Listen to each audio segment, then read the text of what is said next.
അതിശക്തമായ പ്രാർത്ഥനയാലാണ് ഇപ്പോൾ ബസിലിക്ക ആരാധന ചാപ്പലിന് മുമ്പിലുള്ള സഭയുടെ വിശ്വാസികൾ കൂട്ടമായിരുന്നു പ്രാർത്ഥിക്കുന്നു. ഇടയ്ക്ക് വന്ന് പോകുന്നവരും ഇതിലെ വരുന്നവരും ഒക്കെ അതിന് നേതൃത്വം കൊടുക്കുന്നുണ്ട്.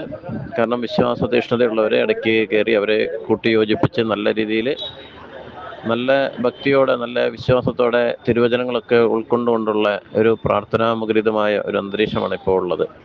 ബസിലിക്കക്കാർ അവിടെ ആരാധന അടപ്പിച്ചു, സഭയോടൊപ്പമുള്ള ഗൽദായർ ആരാധന അടപ്പിച്ചു എന്നൊക്കെ ഷൈജുവാനണി വീഡിയോ ഇറക്കുന്നുണ്ട്.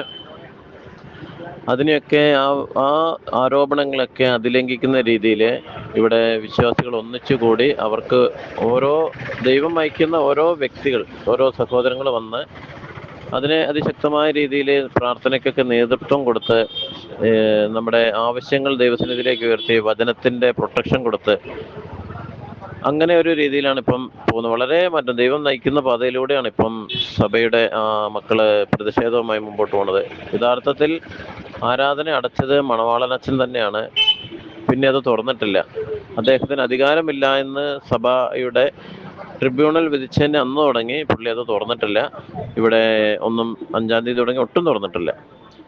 അപ്പം അടച്ചത് മണവാളൻ തന്നെയാണ്. അദ്ദേഹത്തിന് തോന്നി കൂദാശ വിലക്കുള്ള താനിനി അവിടെ കൂദാശകൾ എഴുന്നള്ളിച്ചു വെച്ചാൽ അതിൽ യാതൊരു ദൈവിക സാന്നിധ്യം ഇല്ല എന്നുള്ള അദ്ദേഹത്തിൻ്റെ തിരിച്ചറിവായിരിക്കും ഒരുപക്ഷെ അതിന് കൂട്ടുനിൽക്കുന്നത്. കാരണം വിമതരെ എന്തെല്ലാം ആരോപണങ്ങൾ ഉന്നയിച്ചാലും യഥാർത്ഥ വസ്തുത കൂദാശ വിലക്കുള്ള മണവാളൻ അവിടെ ഇനി യോഗ്യതയോടുകൂടി കൂദാശ എഴുന്നള്ളിച്ചു വയ്ക്കാൻ യോഗ്യനല്ല.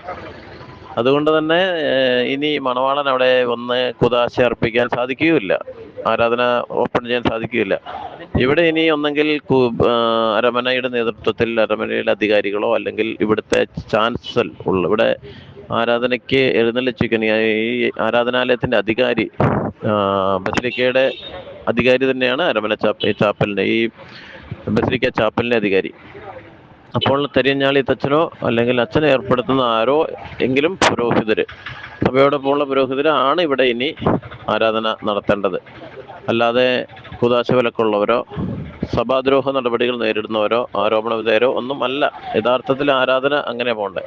അപ്പോൾ ഇത് വിശ്വാസികൾക്ക്, ഇതിനെ തെറ്റിദ്ധരിക്കുന്നവർക്കുള്ളൊരു മറുപടിയാണ്. ഈ ആരാധന ചാപ്പൽ അടച്ചുപൂട്ടിയത് സഭാ വിരുദ്ധരായ വിമതരാണ്. അതിന് നേതൃത്വം നൽകുന്ന മണവാളനച്ഛൻ തന്നെയാണ് ഇത് അടച്ചുപൂട്ടിയത്. ഇത് തുറക്കാൻ വേണ്ടിയിട്ടാണ് ഇവിടെ ഇരുന്ന് വിശ്വാസികൾ പ്രാർത്ഥിക്കുന്നത്. ഈ ദേവാലയം തുറക്കാനും ഈ ആരാധന ചാപ്പലിൽ ആരാധന പുനരാരംഭിക്കാനും അതുപോലെ സഭാവിരുദ്ധരായ ആരെയും ഇവിടെ ഇനി ആരാധന നടത്താനോ അല്ലെങ്കിൽ ആരാധനയ്ക്ക് സഹായിക്കാനോ അനുവദിക്കുന്നതുമല്ല. ചില കോൺഗ്രിഗേഷനിലെ സിസ്റ്റേഴ്സ് ഉണ്ട്, അവരെ 100% ദൈവത്തോടുള്ള പ്രതിബദ്ധതയല്ല അവർക്ക് വേണ്ടത്.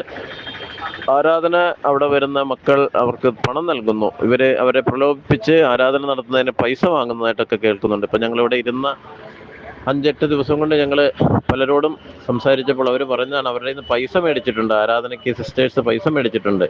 അത് സഭ അറിഞ്ഞാണോ വികാരി അറിഞ്ഞാണോ എന്നൊന്നും എനിക്കറിയില്ല. അപ്പം എന്തായാലും ആരാധനയ്ക്ക് 100 രൂപ തുടങ്ങി അവർ പണം വാങ്ങിക്കുന്നുണ്ടെന്നുള്ളതാണ് അറിവ്. അതിൽ 1000 വരെ കൊടുത്തവരുണ്ട്. അപ്പോൾ അവരൊക്കെ ഇങ്ങനെ അന്വേഷിച്ച് വരുമ്പോഴാണ് ഞങ്ങൾ ഇങ്ങനെ ഒരു സംഭവം ഇവിടെ ഇതിനിടയിൽ ധനാഗമന മാർഗം കൂടിയാണ് ഈ ആരാധന വിമതർ നടത്തിക്കൊണ്ട് പോന്നിരുന്നത് എന്ന് മനസ്സിലാക്കുന്നത്. അപ്പോൾ അതിനൊക്കെ ഇനി ഇവിടെ പൂട്ടുവീഴുകയാണ്. ഇനി ഇവിടെ ആരാധന നടത്തണമെങ്കിൽ അത് ആത്മാവിലും ദൈവത്തിലുമായിരിക്കും ആരാധിക്കുന്നത്. അല്ലാണ്ട് പണത്തിന് വേണ്ടി ഒരിക്കലും ആരാധിക്കുന്നവരിവിടെ ഒരു ജോലിക്കും നിയോഗിക്കുന്നതായിരിക്കില്ല. കാരണം ഇതൊക്കെ തീരുമാനിക്കേണ്ടത് ഇവിടുത്തെ അഡ്മിനിസ്ട്രേറ്റർ വികാരിയും സഭയുടെ നേതൃത്വമാണ്. പണം വാങ്ങിക്കാണ്ട് അല്ല ആരാധന നടത്തേണ്ടത്. കാരണം മാർപ്പാപ്പയുടെ പ്രഖ്യാപനത്തിലുണ്ട് കുർബാനയ്ക്ക് പോലും പണം വാങ്ങരുതെന്ന്. ആ സ്ഥാനത്താണ് ഇവിടെ 2-3 കന്യാസ്ത്രീകൾ വന്നിട്ട് പണം വാങ്ങി ആരാധന നടത്തുന്നത്, വിശ്വാസികളെ പറ്റിക്കുകയാണ് ചെയ്യുന്നത്. അപ്പം ഇനി അത് ആവർത്തിക്കാൻ പാടില്ല. അതൊക്കെ കൂടെ കൂട്ടി നല്ലവണ്ണം സഭയും സഭയുടെ അധികാരികളും ഇതിനെക്കുറിച്ച് പഠിച്ചതിന് ശേഷമായിരിക്കും ഇനി ഇവിടെ ആരാധന പുനരാരംഭിക്കുക. അതും ദേവാലയത്തിൻ്റെ അധികാരമുള്ളവർ, അല്ലാണ്ട് കൂദാശവിലക്ക് ഏർപ്പെടുത്തിയവരെ ഒരിക്കലും ഇതിനനുവദിക്കുകയുമില്ല. അപ്പോൾ എല്ലാ പ്രശ്നങ്ങൾക്കും ശാശ്വത പരിഹാരം ഉണ്ടാകുന്നതുവരെ വിശ്വാസികൾ ഇവിടെ തന്നെ തുടരുന്നതായിരിക്കും. ഓരോ വ്യക്തികളെ ദൈവം വയ്ക്കുന്നവർ ഇവിടെ ഒന്ന് പ്രാർത്ഥന ലീഡ് ചെയ്യുന്നതായിരിക്കും.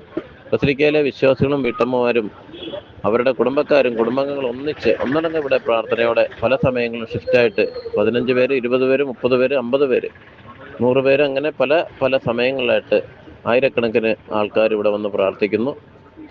അപ്പം എല്ലാ കാര്യങ്ങൾക്കും ഉചിതമായ തീരുമാനവും പരിഹാരവും ഉണ്ടാകുമെന്ന് വിശ്വസിക്കുകയും ചെയ്യുന്നു.